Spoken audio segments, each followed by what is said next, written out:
BJP ಬಣ ರಾಜಕೀಯಕ್ಕೆ high command entry ಕೊಟ್ಟರು ಕೂಡ ಸಭೆಗಳು ಮಾತ್ರ ಬ್ರೇಕ್ ಬೀಳದ ಇರೋದು ಅಸಾಧ್ಯ ಆಗ್ತಾ ಇದೆ. ಈಗ ರಾಜ್ಯ ಹೈಕಮಾಂಡ್ಗೆ ಹೊಸ ತಲೆನೋವಾಗಿ ಪರಿಣಮಿಸ್ತಾ ಇರೋದ್ರಿಂದ ಸದ್ಯ ರೆಬಲ್ಸ್ ಟೀಮ್ ನಾಯಕ ಯತ್ನಾಳ್ ನೇತೃತ್ವದಲ್ಲಿ ಮತ್ತೆ ಸಭೆ ಸೇರಿ ಮುಂದಿನ ಹೋರಾಟ ಮತ್ತು ನಡೆಗಳ ಬಗ್ಗೆ ಸುದೀರ್ಘ ಚರ್ಚೆ ನಡೆಸಿದ್ದಾರೆ. ಈ ಮೂಲಕ ಯತ್ನಾಳ್ಗೆ ನೋಟಿಸ್ ಕೊಟ್ಟ ಬಳಿಕವೂ ಕೂಡ ಸೈಲೆಂಟ್ ಆಗಿದ್ದ ರೆಬಲ್ಸ್ ಟೀಮ್ ಮತ್ತೆ ಆಕ್ಟಿವ್ ಆಗಿದ್ದಾರೆ. ಇದಲ್ಲದೆ ರಾಜ್ಯ ಬಿಜೆಪಿಯಲ್ಲಿ ಮತ್ತೆ ರೆಬಲ್ಸ್ ವರ್ಸಸ್ ವಿಜಯೇಂದ್ರ ಟೀಮ್ ನಡುವಿನ ಕಾಳಗ ದಿನೇ ದಿನೇ ಜೋರಾಗ್ತಾನೆ ಇದೆ. ಸದ್ಯ ಶಾಸಕ ಯತ್ನಾಳ್ಗೆ ನೋಟಿಸ್ ಕೊಟ್ಟ ಬಳಿಕ ಎಲ್ಲವೂ ಸರಿ ಹೋಗುತ್ತೆ ಅಂತ ರೆಬಲ್ಸ್ ನಾಯಕರು ತಣ್ಣಗಾಗಿರಬಹುದೆಂದು ನಿರೀಕ್ಷೆ ಮಾಡಲಾಗ್ತಾ ಇತ್ತು. ಆದರೆ ಇದ್ಯಾವುದಕ್ಕೂ ಡೋಂಟ್ ಕೇರ್ ಎಂದಿರುವ ಈಗ ಯತ್ನಾಳ್ ಬಣ ಮತ್ತೆ ರೆಬಲ್ಸ್ ಬಣದಿಂದ ಮತ್ತೆ ಸಭೆಗೆ ಮುಂದಾಗಿದ್ದಾರೆ. ಇದರಲ್ಲೂ ಕೂಡ ರಾಜ್ಯ ಸರ್ಕಾರದ ವಿರುದ್ಧ ಜನಾಂದೋಲನ ರೂಪಿಸಲು ಬಿಜೆಪಿ ಕಚೇರಿಯಲ್ಲಿ ಬಿಜೆಪಿ ರಾಜ್ಯಾಧ್ಯಕ್ಷ BY ವಿಜಯೇಂದ್ರ ನೇತೃತ್ವದಲ್ಲಿ ಸಭೆ ನಡೆಸಿದ್ರೆ ಇತ್ತ ಯತ್ನಾಳ್ ಮತ್ತು ಈ ಬಣದವರು ಕೂಡ ಕುಮಾರ್ ಬಂಗಾರಪ್ಪ ನಿವಾಸದಲ್ಲಿ BY ವಿಜಯೇಂದ್ರ ವಿರುದ್ಧ ಕೂಡ ಮುಂದಿನ ಹೋರಾಟದ ಬಗ್ಗೆ ರೆಬಲ್ಸ್ ನಾಯಕರು ಕೂಡ ಇಂದು ಸಭೆ ನಡೆಸಿದ್ದಾರೆ. ಒಟ್ನಲ್ಲಿ ಬಿಜೆಪಿ ಬಣ ಬಡಿದಾಟಕ್ಕೆ ಸದ್ಯ ಮಾತ್ರ ಬ್ರೇಕ್ ಬೀಳುವ ಯಾವ ಲಕ್ಷಣ ಕೂಡ ಕಾಣ್ತಾನೆ ಇಲ್ಲ.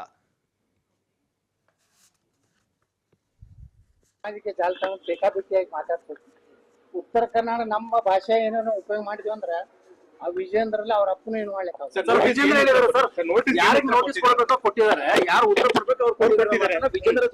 ಆ ಉತ್ತರನ ಒಂದ್ ಬಳಿ ಇರಬೇಕಲ್ಲ. ನಿಮ್ಗೆಲ್ಲರಿಗೂ ಕೊಟ್ಟು ಕಾಸನಲ್ಲ ತಾಬಿಡ್ತವ್ರು ಯತ್ನಾಳ್ಗೆ ನೋಟಿಸ್ ಹೊಡೆದೇ ಅವಾಗ ಏನ್ ಹೇಳ್ದ, ನಾನು ನೋಟಿಸ್ ಬಂದ್ಮೇಲೆ ನಾನು ಉತ್ತರ ಕೊಡ್ತೀನಿ ಅಂತ ಹೇಳಿ. ಹಂಗಾದ್ರೆ ಕೇಳ್ರಿ, ಸುಮ್ನೆ ಯಾಕೋ ಅಲ್ಲಿ ವಿಜೇಂದ್ರ ಹೋಗಿ ಕೇಳ್ರಿ ಅದನ್ನ ಮಾತಾಡೋ ಅಲ್ಲಿ ಹೋಗ್ರಿ. ನನ್ನ ಮೇಲೆ ಯಾಕೆ ಬರ್ತೀರಿ? ಇವೆಲ್ಲ ನೀವ್ ಹಿಂಗ ನಮ್ಮನ್ನ ಅಂಜಿಸಿ ಏನಾರ ಮೀಡಿಯಾದವರು ಯಾವ್ದಕ್ಕೂ ಹೆದರು ಮಗ ಅಲ್ಲ. ನೋಡಿ, ನನಗ ನೋಟಿಸ್ ಬರೋಕ್ಕಿಂತ ಮುಂಚೆ ಲೀಕ್ ಆಯ್ತು. ಯಾರು ಮಾಡಿರ್ಬೋದು? ನಾ ಏನ್ ಹೇಳ್ದೆ, ಒಂದು ಟ್ವೀಟ್ ಮಾಡಿದೆ, ಹಿಂಗೆಲ್ಲಾ ಮಾಧ್ಯಮದವ್ರು ವಿಜೃಂಭಿಸ್ತಾ ಇದ್ದಾರೆ, ನನಗೆ ನೋಟಿಸ್ ಸಿಕ್ಕಿದೆ. ಸರಿ, ಅದು ಏನ್ ಬರ್ತೈತೆ ಅಂತ ನೋಡಿ ನಾನು ರಾಜ್ಯದಲ್ಲಿ ಏನೇನ್ ನಡಿಲಾಕತ್ತದ ಅದ್ರ ಬಗ್ಗೆ ಪೂರ್ಣವಾದಂತ ವಿವರ ಕೊಡ್ತೀನಿ. ಮುಂದೆ ನೀವೇ ಹೊಡಿಲಾಕತ್ರಿ, ಯತ್ನಾಳ ನೋಟಿಸ್ ಸಿಕ್ಕ್ಯಾರ ಅನ್ನೋದಲ್ಲ, ಇಂಥ ಭಾಳ ನೋಟಿಸ್ ಅದು ಎಲ್ಲಿ ಹೇಳಿದ್ರಿ, ಎಲ್ಲೇ ಪ್ರೂಫ್ ಐತೆ ನಿಮ್ಮಲ್ಲಿ? ಯಾವ ಮೀಡಿಯಾದಾಗ ಐತೆ ಹೇಳ್ರು? ನಮ್ ನೀವೇ ಸೃಷ್ಟಿ ಮಾಡ್ಕೊಳಕತ್ತೀರಿ. ನಿಮಗ್ ಬೇಕಾಗಿದ್ದು ವಿಜಯೇಂದ್ರ ಅವ್ರ ಅಪ್ಪ. ಯತ್ನಾಳ ಮಣ್ಣು ಕೊಡಬಹುದು, ನೀವು ಮೀಡಿಯಾದವ್ರಿಗೆ ಏನ್ ಮಾಡಿದ್ರು ನನಗೆ ಏನಾಗುದಿಲ್ಲ. ನಿನ್ನೇನೆ ಒಂದು ಹೊಡೆದ್ರಿ ಏನಂತ ಹೇಳಿ ಚಾಕರ್ ಸುಗ್ಳ್ಯಾರ. ಮಾನ ಮರ್ಯಾದೆ ಐತಲ್ರಿ ಮಾಧ್ಯಮಗಳಿಗೆ? ಚಾಕರ್ ಸುಗಳಿದ್ ಏನ್ ಪ್ರೂಫ್ ಐತಿ ನಿಮಗೆ? ಏನ್ ಚಾಕರ್ ಸುಗಳಿದ್ರ ಮೊದಲು ನನಗೆ ಮೇಲ್ ಬರ್ಬೇಕಲ್ಲ, ನನಗೂ ಅದು ಉತ್ತರ ಬರ್ಬೇಕಲ್ಲ. ನಿಮ್ಮ ಮೀಡಿಯಾದ ಏನಾದ್ರು ಮೌಲ್ಯಗಳಿದ್ರ ಬಿಡುಗಡೆ ಮಾಡಿ. TSP ಹಣವನ್ನ ನಿರಂತರವಾಗಿ ದುರ್ಬಳಕೆ ಮಾಡ್ಕೊಂಡು ಬರ್ತಾ ಇದೆ. ಕಳೆದ ಬಜೆಟ್ನಲ್ಲೂ ಸಹ ಸುಮಾರು 14-15 ಸಾವಿರ ಕೋಟಿ ರೂಪಾಯಿಗಳು ಏನು ರಾಜ್ಯದ ಪರಿಶಿಷ್ಟ ಜಾತಿ ಪರಿಶಿಷ್ಟ ಪಂಗಡಗಳ ಆರ್ಥಿಕ, ಸಾಮಾಜಿಕ ಮತ್ತು ಶೈಕ್ಷಣಿಕವಾಗಿ ಆ ಸಮುದಾಯಗಳ ಉದ್ಧಾರಕ್ಕೋಸ್ಕರ ಇಟ್ಟಿರ್ತಕ್ಕಂಥ ಹಣವನ್ನ ಈ ರಾಜ್ಯ ಸರ್ಕಾರ, ಕಾಂಗ್ರೆಸ್ ಸರ್ಕಾರ ತನ್ನ ಗ್ಯಾರಂಟಿಗಳಿಗೆ ಡೈವರ್ಟ್ ಮಾಡ್ಕೊಂಡಿರ್ತಕ್ಕಂಥದ್ದು ತಮಗೆಲ್ಲರೂ ಕೂಡ ಗೊತ್ತಿರ್ತಕ್ಕಂಥ ವಿಚಾರ. ಮಾರ್ಚ್ 7ನೇ ತಾರೀಕಿಗೆ ಮುಖ್ಯಮಂತ್ರಿಗಳು ಮತ್ತೊಂದು ಬಜೆಟ್ ಅನ್ನು ಮಂಡನೆ ಮಾಡ್ತಾ ಇದ್ದಾರೆ. ಅಲ್ಲೂ ಕೂಡ ಸುಮಾರು 18-20 ಸಾವಿರ ಕೋಟಿ SCP TSP ಹಣವನ್ನ ಗ್ಯಾರಂಟಿಗಳಿಗೆ ಡೈವರ್ಟ್ ಮಾಡ್ಕೊಳ್ತಾರೆ. ಹಾಗಾಗಿ ಈ ವಿಚಾರವನ್ನು ಇಟ್ಕೊಂಡಿದ್ದು ನಾವು ಒಂದು ಕಾರ್ಯಕಾರಿಯನ್ನ ಯೋಜನೆ ಮಾಡಿದ್ವಿ. ಮುಂದಿನ ದಿನಗಳಲ್ಲಿ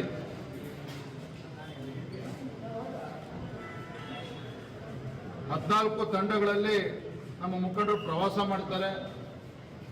ಲೋಕಸಭಾ ಕ್ಷೇತ್ರಗಳಿಗೆ ತೆರಳಿ, ಜಿಲ್ಲಾ ಕೇಂದ್ರಗಳಿಗೆ ತೆರಳಿ ಅಲ್ಲಿ ಪತ್ರಿಕಾಗೋಷ್ಠಿ ಮಾಡಿ ಅದೊಂದು ಜಾಗೃತಿ ಮೂಡಿಸ್ತಕ್ಕಂಥ ಕೆಲಸವೂ ಕೂಡ ಭಾರತೀಯ ಜನತಾ ಪಾರ್ಟಿ ಮಾಡ್ತದೆ. ಒಟ್ಟಾರೆಯಾಗಿ ಪರಿಶಿಷ್ಟ ಜಾತಿ ಪರಿಶಿಷ್ಟ ಪಂಗಡಗಳಿಗೆ ಮೀಸಲಿಟ್ಟಿರ್ತಕ್ಕಂಥ ಹಣ ಏನಿದೆ ಅದು ಅವ್ರಿಗೆ ಮೀಸಲಿಡಬೇಕಾಗ್ತದೆ, ಅವ್ರಿಗೆ ಅದು ಬಳಕೆ ಆಗಬೇಕು, ಡೈವರ್ಟ್ ಆಗಬಾರ್ದು. ಈ ವಿಚಾರವಾಗಿ ಒಂದು ಕಾರ್ಯಾಗಾರವನ್ನು ನಾವು ಆಯೋಜನೆ ಮಾಡಿದ್ದೇವೆ. ಸರ್, ಇದ್ರ ಜೊತೆಗೆ ಮುಖ್ಯಮಂತ್ರಿಗಳಿಗೆ ಕ್ಲೀನ್ ಚಿಟ್ ಅನ್ನು ನಿನ್ನೆ ತನಿಖೆಯಲ್ಲಿ ಕೊಡಲಾಗಿದೆ, ಒಂದು ಬಿ ರಿಪೋರ್ಟ್ ಅನ್ನು ಹಾಕಲಾಗಿದೆ ಸರ್. ಅದ್ರ ಬಗ್ಗೆ ಬಿಜೆಪಿ ಹಿಂದೆ ಕೂಡ ಇದನ್ನ ತನಿಖೆನ ಪ್ರಶ್ನೆ ಮಾಡಿತ್ತು. ಈಗ ಪ್ರಿಯಾಂಕ್ ಖರ್ಗೆ ಅವರು ಒಂದು ಮಾತಾಡಿದ್ದಾರೆ, ಹಿಂದೆ 40% ಕಮಿಷನಲ್ಲಿ ಬಿಜೆಪಿ ಅಥವಾ ಕೇಸ್ಗೆ ಕ್ಲೀನ್ ಚಿಟ್ ಕೊಟ್ಟಿದ್ರೆ ಆವಾಗೇನೂ ಅಕ್ಸೆಪ್ಟ್ ಮಾಡ್ತಾರಲ್ಲ ಬಿಜೆಪಿ ಈ ಥರ ಹೇಳ್ತಾರೆ, ತಾವೇನು ಹೇಳ್ತೀರಿ? ಎಲ್ಲಾ ಇಲಾಖೆಯ ಸಚಿವರಾಗಿರ್ತಕ್ಕಂಥ ಪ್ರಿಯಾಂಕ ಖರ್ಗೆ ಹೇಳ್ತಾರೆ ಮುಖ್ಯ ಅಲ್ಲ. ಆದ್ರೆ ಇವತ್ತು ಒಂದೇ ಒಂದು ವಿಚಾರವನ್ನು ಇಟ್ಕೊಂಡು ನಾವು ಹೋರಾಟವನ್ನು ಮಾಡ್ಕೊಂಡು ಬಂದಿದ್ವಿ, ಅದು ವಫ್ನ ಭೂ ಕಬಳಿಕೆ ನೀತಿ ಏನಿದೆ ಅದಕ್ಕೆ ಸರ್ಕಾರ ಕೊಡ್ತಾ ಇರುವಂಥ ಕುಮ್ಮಕ್ಕು, ಜಮೀರ್ ಅಹಮದ್ ಅವರ ನೇತೃತ್ವದಲ್ಲಿ ಸಿದ್ದರಾಮಯ್ಯನವರ ಶ್ರೀರಕ್ಷೆಯಲ್ಲಿ ಯಾವ ರೀತಿ ನಮ್ಮ ರೈತರು, ಮಠಮಾನ್ಯಗಳು, ದೇವಸ್ಥಾನಗಳ ಭೂಮಿಯನ್ನು ಕಿತ್ಕೊಳ್ಳಿಕ್ಕೆ ವ್ಯವಸ್ಥಿತವಾದ ಪ್ರಯತ್ನ ನಡೀತಾ ಇದೆ. ಇದ್ರ ಬಗ್ಗೆ ಆಯಾ ಜಿಲ್ಲೆಗಳಿಗೆ ಹೋಗಿ ಮಾಹಿತಿಯನ್ನು ಪಡ್ಕೊಂಡಿರೋದು, ಕಾಲ್ ಸೆಂಟರ್ನ ಮಾಡಿರುವಂಥದ್ದು, ಅದಕ್ಕೆ ಹೋರಾಟವನ್ನು ರೂಪಿಸಿರುವಂಥದ್ದು, ಜನರನ್ನ ಒಂದು ಕಡೆ ಸೇರಿಸಿರುವಂಥದ್ದು.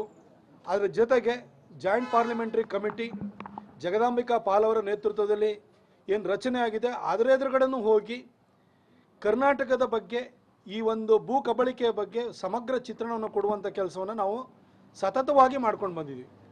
ನಾವು ಸಭೆ ಸೇರಿದಾಗೆಲ್ಲ ಇದೇನೋ ಬಂಡಾಯ ಅಂತ ಹೇಳ್ತಿರ್ತಾರೆ, ಆದರೆ ನಾವು ವಿಚಾರವನ್ನು ಇಟ್ಕೊಂಡು ಜನರನ್ನು, ರೈತರನ್ನು, ಮಠಮಾನ್ಯಗಳನ್ನು ಕಾಡ್ತಾ ಇರುವಂತಹ ವಫ್ ಎಂಬ ಪೀಡೆಯ ವಿರುದ್ಧವಾಗಿ ನಾವು ವ್ಯವಸ್ಥಿತವಾಗಿ ಹೋರಾಟವನ್ನು ರೂಪಿಸಿದ್ದೀವಿ. ಅದನ್ನು ಕೇಂದ್ರ ಸರ್ಕಾರಕ್ಕೆ, ಜಾಯಿಂಟ್ ಪಾರ್ಲಿಮೆಂಟರಿ ಕಮಿಟಿಗೆ ಮನವರಿಕೆ ಮಾಡಿಕೊಡೋದಕ್ಕೂ ಕೂಡ ನಾವು ಪ್ರಯತ್ನವನ್ನು ಹಾಕಿದ್ದೀವಿ. ಅದರಲ್ಲಿ ನಮ್ಮ ಕುಮಾರ್ ಬಂಗಾರಪ್ಪನವರು ಅವ್ರ ಹಿಂದೆ ಸಚಿವರಾಗಿದ್ದಂಥ ಸಂದರ್ಭದಲ್ಲಿ ಅವರು ಆ ಕಮಿಟಿಯ ಚೇರ್ಮನ್ ಕೂಡ ಆಗಿದ್ದರು. ಹಾಗಾಗಿ ಅದ್ರ ಬಗ್ಗೆ ಒಂದು ತಳಸ್ಪರ್ಶಿ ಅವರಿಗೆ ಜ್ಞಾನ ಇದೆ ಅವರಿಗೆ. ಹಾಗಾಗಿ ಅವರ ಜ್ಞಾನವನ್ನು ನಾವು ಸದುಪಯೋಗಪಡಿಸಿಕೊಂಡು ಜಾಯಿಂಟ್ ಪಾರ್ಲಿಮೆಂಟರಿ ಕಮಿಟಿ ಎದುರುಗಡೆ ಹೋದಾಗ ಯಾವ ರೀತಿ ಈ ವಿಚಾರದ ಬಗ್ಗೆ ನಾವು ರಾಜ್ಯ ಸರ್ಕಾರದಿಂದ ಮಾಹಿತಿಯನ್ನು ಪಡ್ಕೊಳ್ಬೋದು ಅನ್ನೋದನ್ನು ಕೂಡ ಕುಮಾರ್